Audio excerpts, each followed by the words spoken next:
political environment can change very quickly. It has changed for Democrats pretty significantly over the last few months with declining gas prices, the overturning of Roe v. Wade, and President Biden seeing some legislative wins.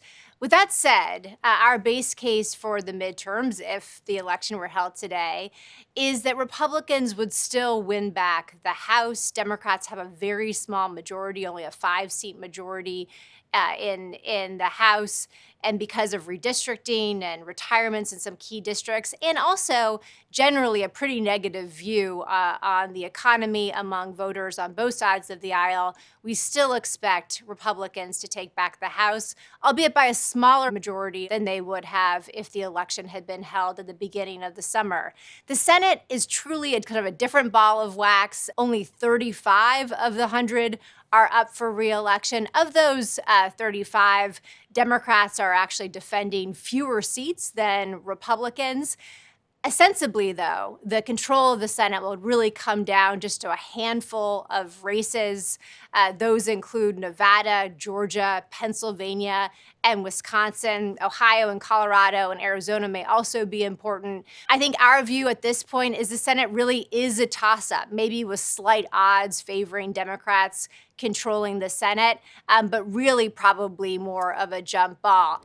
I think the bottom line, though, is that regardless of which party wins the Senate, the majority will be very, very narrow. There are a few things that folks should pay attention to as we get closer to the midterms. Usually midterm debates aren't very important, but this cycle they could be important, particularly on the Senate side, particularly among those states that we just mentioned. Candidate quality really does matter for the Senate races. So as folks are able to learn more about the candidates through those debates, we could see those be inflection points. And then just the general mood, particularly the mood on the economy. Folks are really paying attention to the price of gas, to the price of a gallon of milk. And so what those look like as we get closer to the election will matter as well. And then lastly, just the level of enthusiasm. The party out of power usually feels highly engaged going into a midterm cycle, but you're also seeing very high engagement enthusiasm levels on the Democratic side. We expect this to be a very high turnout election, but that is something as we get closer to the midterms, we'll have a better clarity on. So I think under the two most likely election outcomes, whether it's a split Congress, meaning that Democrats lose the House but keep the Senate, or Republican Congress, meaning that Democrats lose both the House and the Senate, the market implications, the policy implications are relatively similar. Under both scenarios, we expect really gridlock. President Biden's legislative agenda will very likely be put on ice. I think specifically that means that we will not see any tax increases.